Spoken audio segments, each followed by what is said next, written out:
बच्चों, अब हम कह कबीराय की अगली कुंडली की तरफ बढ़ते हैं।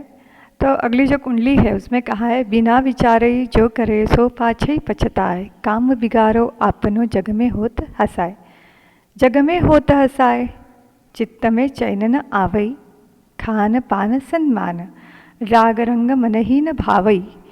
कह गिरिधर कबीराय, दुख कछु टरत ना टारे, खटकत है जिय माही, कियो जो बिना विचारे। तो यहाँ पर हम अर्थ के साथ साथ उसका ये रसग्रहण दोनों एक साथ करेंगे। तो यहाँ कवि कहते हैं कि जो व्यक्ति बिना विचारे जो करे, यानी कि जो व्यक्ति बिना विचार किए जो कुछ भी काम करता है, तो बिना विचार किया गया जो काम होता है जिसे हम अविचारी व्यक्ति कहते हैं ना, तो वो बिना सोचे समझे बिना विचार के जब भी काम करता है तो उसके ऊपर कौन सा समय आता है, सो पाछे पछताए। मतलब कि उसे उसके हाथ में बिना पछतावे के कुछ और नहीं रहता, उसे कि सिर्फ और सिर्फ पश्चाताप ही जीवन में मिलता है। तो उसके परिणाम भी उसे बुरे ही भुगतने पड़ते हैं, उसके सारे काम भी बिगड़ जाते हैं, है ना, और केवल पश्चाताप ही उसके जीवन में रह जाता है। आगे वे कहते हैं, काम बिगाड़े आपनो जग में होता हसाए। तो जब काम बिगड़ जाता है ना, तो फिर काम बिगड़ने का परिणाम क्या होता है कि सारा संसार उस व्यक्ति के ऊपर क्या करता है, हंसता है। जग में होत हसाए नहीं, उसकी जग हसाई हो जाती है, सब खिल्ली उड़ाते हैं। जग में होत हसाए, चित्त में चैन न आवे। जब जग हसाई होती है, दुनिया के सारे लोग हंसते हैं, तो उसके चित्त में, मन में फिर चैन नहीं आता है, तो चैन उसका खो जाता है, उसके मन की शांति छीन ली जाती है। उसका आगे वे क्या कहते हैं, खान पान सन्मान, राग रंग मन ही न भावे। तो जो भी खान पान सन्मान, ये राग रंग, ये सारी जो चीज़ें होती है, तो उसको खाना पीना, नाच गाना, मान सम्मान, इसमें रस नहीं लगता है, कुछ भी अच्छा नहीं लगता है। इसलिए गिरिधर जी कहते हैं कि ऐसे व्यक्ति के मन में हर समय फिर दुख बना रहता है। यह कैसा दुख होता है, तो उसे कहते हैं, अंग्रेजी में जैसे कहते हैं कॉन्शियस ऑफ गिल्ट, गिल्टी महसूस होना। तो उसका जो सबकॉन्शियस माइंड होता है, उसके जो किए गए बुरे कर्मों के लिए उसे बार बार कचोट कर उसका मन खाते रहता है। तो यही बात समझाने की कोशिश गिरिधर जी ने कही है, दुख कचोट रतन तारे। और जो हम कर्म करते हैं तो उस कर्म के बदले में हमें जो भी, जीवन का तो यह नियम ही है, जैसे कर्म करेंगे वैसा ही उसका फल मिलने वाला है। तो अगर बुरे कर्मों का फल बुरा ही रहेगा, तो जीवन में उन बुरे कर्मों की वजह से जो दुख आता है, तो दुख टालने से, तरतन टारे हैं, टालने से भी नहीं टलता है। खटकता है जिय माही। तो इसका मतलब ये है कि जब भी बिना विचारे जो कोई भी काज करता है, कोई काम करता है, तो उस वजह से हर समय उसका दुख बना रहता है, उस बात का दुख बना रहता है, और हर पल वह दुख दिल में खटकता रहता है, दिल में कचोटता रहता है। करते वक्त तो हम कुछ भी काम कर लेते हैं भी, क्योंकि वो बिना सोचे समझे अज्ञान से करते हैं, लेकिन हर बात का परिणाम हमारे जीवन में आए बिना नहीं रहता है, और उस परिणाम दुख भरा हो तो उस दुख को भी हमें भुगतना ही पड़ता है। तो इसीलिए हमें सोच समझ के हर काम करना चाहिए। आगे वे कहते हैं, बीती ताही बिसारी दे, आगे की सुधी ले।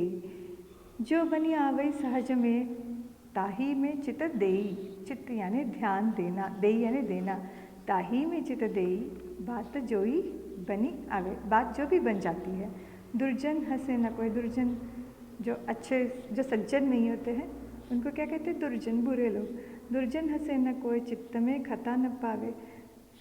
तो चित्त मन है ना, तो दूसरा है खता न पावे। तो खता जो शब्द है, उसका मतलब है कि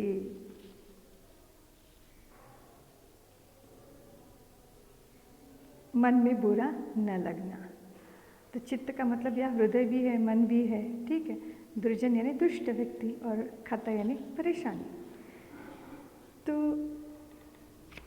आगे ताही चित देई, बात जोई बनी आवे, दुर्जन हसे न कोई चित्त में खता न पावे, कह गिरिधर कबीराय यही करूँ मन परतीति। तो परतीति यानी विश्वास, पावे यानी पाए, यही यानी यही, करूँ यानी करना, करे। ठीक है, आगे की सुधी लेई, समझो बीती सो बीती।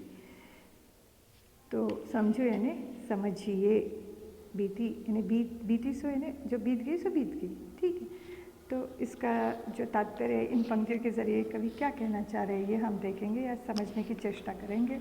तो वे कहना चाह रहे बीती ताही बिसरा देने, हे मनुष्य, जो समय बीत चुका है वो बीता हुआ समय तो हमारे हाथ में नहीं है, तो हमें अब हमारे हिस्से में, हमारे लाभ में क्या होगा कि उसे बिसरा देने में भूल जाओ, जो कुछ भी हो चुका उसे भूल जाओ, क्योंकि वो भूतकाल है, उसके लिए हम कुछ कर नहीं सकते। आगे की सुधी ले, तो उसे भूल जाना है और आगे आने वाले समय के बारे में हमें क्या करना है, सोचना है। जो बनी आवई सहज में ताई में चित देई। तो जो भी काम बहुत सरल है, आसानी से हो सकता है, उसी की तरफ हमें क्या करना है, ध्यान देना है। अगर हम ऐसा करते हैं तो क्या होता है, ताही में चित देई बात जोई बनी आवे। तो उसी बातों को जो हमें सहजता से बनता है, सहजता से हम कर सकते हैं, उसको ध्यान देने से क्या होता है, दुर्जन हंसे न कोई।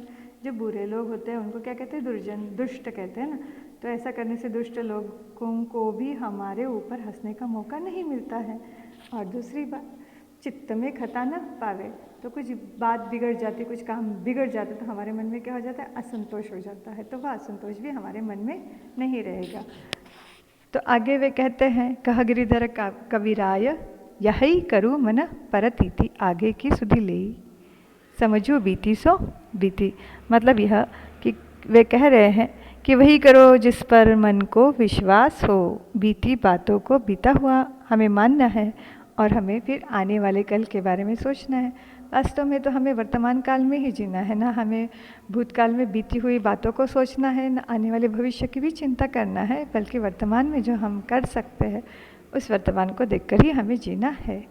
पानी बाढ़ो नाव में, यानी चलो आगे पहले पंक्तियाँ हम पढ़ लेते हैं। घर में बाढ़ो दाम, दोनों हाथ उछलियो, यही सयानो काम, यही सयानो काम, राम को सुमिरन कीजई, पर स्वास्थ्य के काज, शीसा आगे कर दीजिए, कर कह गिरिधर कबीराय, बढ़ने की याही बानी, चलिए चाल सुचाल, राखिए अपनो पानी। तो इन पंक्तियों के ज़रिए कवि जो है, कवि महोदय हमें क्या बताना चाह रहे हैं, तो वे पानी बाढ़ो नाव में, यानी जब नाव में पानी बढ़ जाता है ना, तो वही कहना चाह रहे हैं। तो दाम मतलब धन, उछलिए यानी कि फेंकिए, सयानो यानी समझदारी, सुमिरन करना यानी स्मरण करना, कीजिए यानी करे, परमारथ यानी परोपकार। ठीक है, दीजिए यानी दे दीजिए, बड़ेन यानी बड़े लोग, याही यानी यही, बानी यानी कथन, चाल यानी व्यवहार, सुचाल यानी अच्छा व्यवहार। तो चलो फिर अभी हम देखते हैं इन पंक्तियों की तरफ। यदि पानी बाढ़ो नाव में, यदि नाव में पानी जब बढ़ जाता है तो उस वक्त हमें क्या करना पड़ता है कि दोनों हाथों से उस नाव में बढ़ा हुआ पानी जो होता है वह बाहर निकालना पड़ता है। क्यों निकालना पड़ता है, कहीं यह नाव नदी के बीच में डूब न जाए, है ना, और नाव के साथ हम भी डूब न जाए, इसलिए नाव में जो जमा हुआ पानी होता है हमें बाहर निकाल कर फेंकना होता है। ठीक उसी प्रकार यदि आपके घर में बहुत ज़्यादा धन बढ़ जाता है तो फिर उसे जमा करके नहीं रखना है, तो उसे मुक्त भाव से समाज सेवा में हमें क्या करना है, लगा देना है। यही समझदारी की बात है, यह वे बताना चाहते हैं, समझाना चाहते हैं।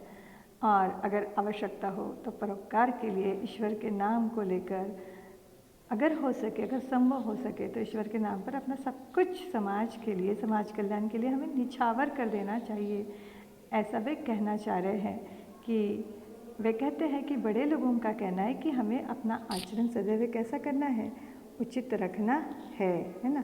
शीशा आगे कर दीजिए, पर स्वास्थ्य के काज, यानी कि दूसरों के अच्छे भले के लिए हमें सब कुछ निछावर करना है। बड़े न की याही बानी, चलिए चाल सुचाल, राखिए अपनो पानी। तो हमें सदैव अच्छा आचरण करना है, सदाचरण करना है, यही वे कहना चाहते हैं। यही बड़े लोगों का कहना भी ऐसा वे कह रहे हैं। तो हमें सदैव अपना जो आचरण है वह कैसा रखना है, उचित रखना है और समाज में स्वयं की सदैव प्रतिष्ठा बनाए रखने की कोशिश करना है। अपना पानी रखने में पानी का मतलब जल नहीं है, तो फिर अपना सम्मान समाज में बनाए रखना है, ऐसा वे कहना चाह रहे थे। इस प्रकार कवि गिरधर जी ने कुंडलियों में हमें व्यावहारिकता का दर्शन कराने की चेष्टा की है। और इतना ही नहीं, तो इन्होंने अपनी 6 कुंडलियों में क्या क्या बताया है। तो पहली कुंडली में उन्होंने गुणों को महत्व दिया है, तो दूसरी में स्वार्थपरकता का वर्णन किया है, तो तीसरी कुंडली में ऐसे लोगों के विषय में बताया है कि जो ऋण लेते हैं किंतु लौटाना नहीं चाहते। तो चौथी कुंडली में उन्होंने बताया है कि किसी भी कार्य को करने से पहले यदि उस पर अच्छी तरह विचार कर हम काम करेंगे तो फिर उसके परिणाम अच्छे ही होंगे। और अंतिम कुंडली में उन्होंने कहा है, 5वीं कुंडली में कहा है, पुरानी बातों का हमें क्या करना है, भूल जाना है। और छठी कुंडली में उन्होंने कहा है कि ईश्वर के स्मरण तथा परमार्थ में हमें अपना सब कुछ निछावर कर देना चाहिए। तो इस प्रकार अभी हमने सभी कुंडलियों को समझने की कोशिश की है। इसी के साथ यह कविता जो है वह खत्म होती है।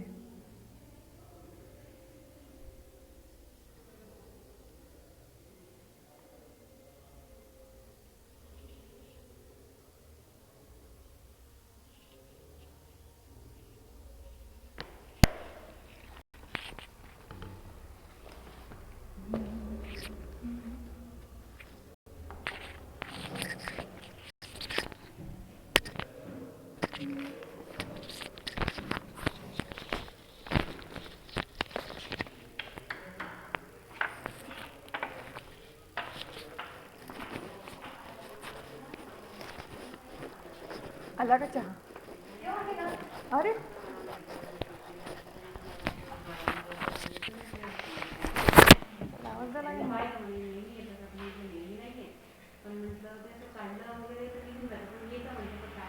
तुमला मी क्लास घेत होते ना, त्याला फक्त नोट करायला म्हणून देतो.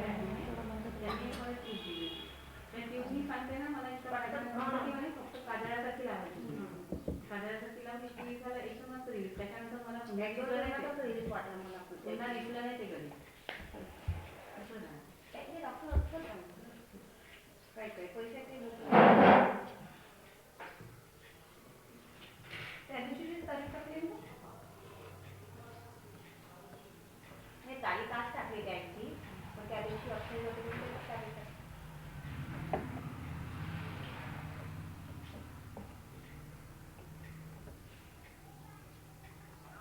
अरे भालू मला चहा दे ना. अच्छा, तर त्याला म्हणा की माझ्यासाठी एक भेळ बनवला चहा देशील दिवसाची आधी म्हणजे असं बोलणं आधी बोलतात की आपल्याला आपली बिमारी हे होऊन जाते.